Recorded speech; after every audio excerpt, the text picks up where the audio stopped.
Mylavaram MLA పావలా వాటాలేందే ఏ విషయాన్ని పట్టించుకోవడం లేదన్నారు మాజీ మంత్రి జోగి రమేష్.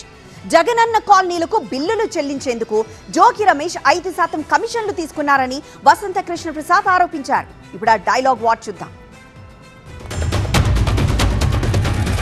అధికారులు లేరు, ఎమ్మెల్యే వచ్చి చూసి వెళ్ళిపోయాడు.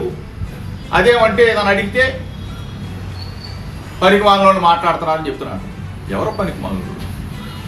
మీరా లేకపోతే మీ ప్రభుత్వమా?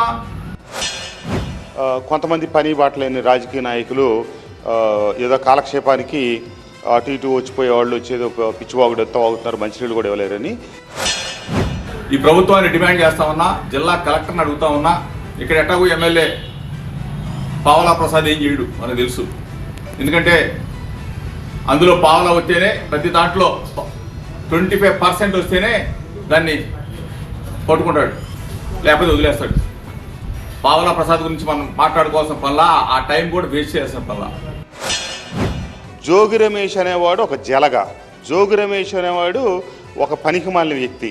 అతను మంత్రిగా ఉండి సొంత పార్టీ వ్యక్తులుగా, హౌసింగ్ మినిస్టర్గా ఈ లేఅవుట్లు అప్రూవ్ అయ్యి వాటికి మేరువలు తోలితే వాటికి అప్పుడు ఇచ్చిన జగనన్న కాలనీలు వాటి బిల్లులు చెల్లించడానికి స్టాండర్డ్గా రాష్ట్రం మొత్తంలో 2-3 నాయకులు తెప్పించి అందరి దగ్గర, వైసీపీ నాయకుల దగ్గర 5% కమిషన్ కొట్టేసిన పనికిమాలినోడు పావలా ప్రసాద్ అని మాడుతున్నాడు. వాడెంత చిల్లర మనిషి ఈ రాష్ట్ర ప్రజలందరికీ తెలుసు. వాడు చిల్లర వెదవ కాబట్టే 60 ఏళ్ళ తేడాతో వాడగొట్టారు. వాడికి మళ్ళీ చెప్పు దెబ్బలు తప్పవు.